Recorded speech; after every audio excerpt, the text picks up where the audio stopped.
আমরা কারা, কেকেআর লড়ছে কারা, কেকেআর সবাই মিলে কেকেআর গর্জে ওঠো, কেকেআর রক্তে আমার কেকেআর তাই তো বলি, কেকেআর শিরায় শিরায় কেকেআর উপশিরায় কেকেআর সবাই মিলে কেকেআর উই লাভ, কেকেআর আমি কেকেআর আমি কেকেআর করবো লড়বো, জিতবো রে করবো লড়বো, জিতবো রে কে কে আর আমাদের, প্রথম ভালোবাসা ওই আমরা কারা, কেকেআর জিতবে কারা, কেকেআর জিতছে কারা, কেকেআর পাড়ায় পাড়ায় কেকেআর এই ছেলেটা কেকেআর ওই ছেলেটা, কেকেআর ইডেন গার্ডেন কেকেআর এই মাঠেতে কেকেআর ভেতরে কেকেআর জিতবে কারা, কেকেআর আমরা কারা, কেকেআর শহীদ মিনারে কেকেআর শট লেকেতে কেকেআর ইডেনেতে কেকেআর করবো লড়বো, জিতবো রে করবো লড়বো, জিতবো রে প্রথম ভালোবাসা KKR কে কে আর। নাম কি? আমার নাম কৌস্তব দত্ত। আমার নাম দীপ দে। প্রীত বিশ্বাস।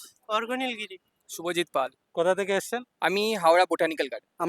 আমি সোদপুর থেকে এসেছি, আমরা একটা KKR fan club night Riders family থেকে এসেছি। আমি এসেছি টলিগঞ্জ হরিদেব। আমি এসেছি কাকদ্বীপ সাউথ 24 পরগনা। আমি এসেছি মধ্যমগ্রাম থেকে। মানে বিভিন্ন জায়গা থেকে এসে সব একটা ফ্যান ক্লাবে। ফ্যান ক্লাব আছে, এটা আমাদের নাইট রাইডার্স ফ্যামিলি। আমরা সব কেকেআর ভক্তরা মিলে একটা ফ্যান ক্লাব খুলেছি, আর সেই ফ্যান ক্লাবের নাম হচ্ছে কলকাতা নাইট রাইডার্স ফ্যামিলি।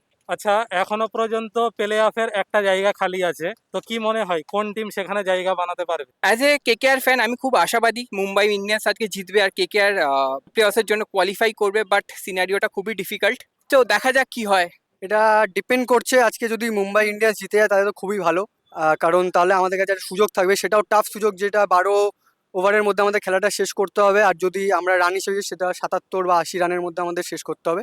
আর যদিও বা মুম্বাই ইন্ডিয়ান্স না যেতে হেরে যায়, তাহলে আমাদের কাছে কোয়ালিফাইডটা এখানে শেষ হয়ে যায়, কিন্তু আমরা যেভাবে কামব্যাক করেছি সেটা আমরা খুশি থাকবো, কারণ প্রথম 6টা ম্যাচে একটাও ম্যাচ জিতিনি। তারপরে আমরা এখন যদি কামব্যাক যেভাবে করেছে ওটা খুব প্রশংসনীয়, কিন্তু প্লে অফে জায়গা বানাতে পারবে কি? কত পার্সেন্ট চান্স?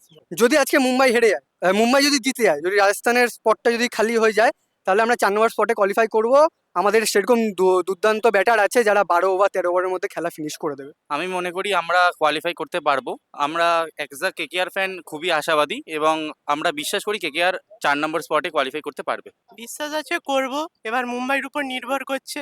যদি হারে তো কিছু তো করার নেই, বা যেভাবে কামব্যাক করেছে সেকেন্ড হাফে সেটা খুবই প্রশংসনীয়।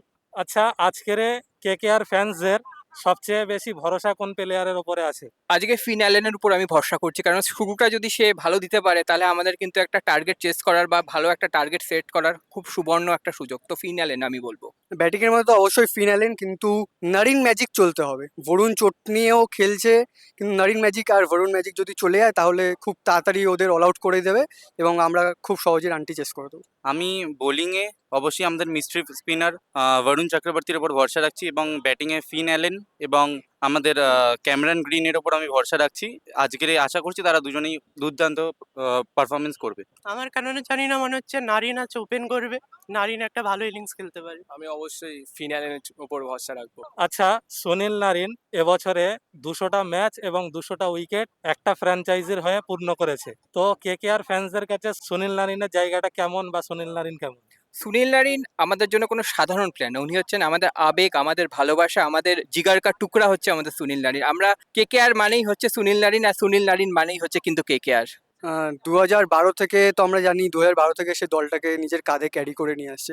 আর যখনই আমরা দেখি যে কেকেআর কোনো খারাপ সিচুয়েশনে ফেলেছে, সেই বের করে নিয়ে আসে কেকেআরকে সেই সমস্যার মুখে থেকে। তো মানে আমরা তার কাছে খুবই দায়ভারে আমরা পড়ে আছি, যে আমরা তার ঋণ কোনোদিনই শোধ করতে পারবো না। আমাদের সুনীল নারিনকে আমরা মাথায় রাখি। সুনীল নারিন মানেই আমাদের কাছে আবেগ এবং ভরসার জায়গা। আজকেও আমরা আশা করব যে তার বোলিংয়ের দ্বারা আমরা ম্যাচটি জিতবো। সেই জন্য সুনীল নারিন আমাদের কাছে আবেগ এবং ভালোবাসা। মুম্বাইতে যেমন রোহিত আছে, আরসিবিতে বিরাট আছে, চেন্নাইতে ধোনি আছে, আমাদের কাছে নারিন আছে। এক কথায় গোট। সুনীল নারিনের ওপর আমরা অনেক আগেও এরকম ম্যাচ আমরা জিতেছি সুনীল নারিনের ভরসায়, তো আমরা আশা রাখবো আজকেও সুনীল নারিন আমাদেরকে জিতে হবে। আচ্ছা, এবছরে কেকেআর ফ্যান্স সবচেয়ে বেশি কোন প্লেয়ারকে মিস করেছে? কোন প্লেয়ারকে মিস করেছে? আমি বলবো ফিল সল্টকে খুব মিস করে, মানে যারা ইনজিওর্ড ছিল তাদের মধ্যে, নাকি না এক্স প্লেয়ার বলতে চাই, আমি বলবো ফিল সল্টকে মিস করেছে। কারণ ফিল সল্ট একটা আমাদের ভরসার জায়গা ছিল, মানে as an opener Phil Salt আমাদের যেই স্টার্টটা 2024 সালে দিয়েছিল সেটা ফিন অ্যালেন কিছুটা হলেও দিতে পেরেছে, বাট অ্যাজ এ প্লেয়ার তিনি কিন্তু পুরোপুরি কনসিস্টেন্টলি দিতে পারেননি। তো স্টার্টটা যদি সে একটা ভালো স্টার্ট দিত, তাহলে আমার মনে হয় আমাদের আরো বেটার পজিশন থাকতো ডে এন্ডে। মিস বলতে তো অনেক প্লেয়ারই যারা ইনজুর্ড হয়েছে তাদের আমি মিস করেছি, কিন্তু ব্যাটিং এর দিক থেকে একটা প্রবলেম হয়ে গেছে, যেটা আমাদের ওপেনিং ব্যাটসম্যান যদি একদিক থেকে যদি ভালো খেলা থাকতো তাহলে সেটা ভালো হতো। যেমন কোনো প্লেয়ারই মোটামুটি এক সাইডে ধরে রাখতে পারছে না, সেটা একটা কনসার্ন। আমি এই সিজনে মিস বলতে হার্ষিদ রানাকে খুব মিস করছি, কারণ উনি যেভাবে আমাদের পাওয়ার প্লে বা ডেথ ওভারটাকে সামলে দিত, সেটাকে প্রচন্ডভাবে মিস করছি। মেগা অকশনের পর থেকেই শ্রেয়াসকে একটু মিস করছে সমস্ত কেকেআর ফ্যান। শ্রেয়াস থাকলে ভালো হতো। আমরা ওই বোলিং এ মাইশা পাতিরানাকে মিস করেছি খুব।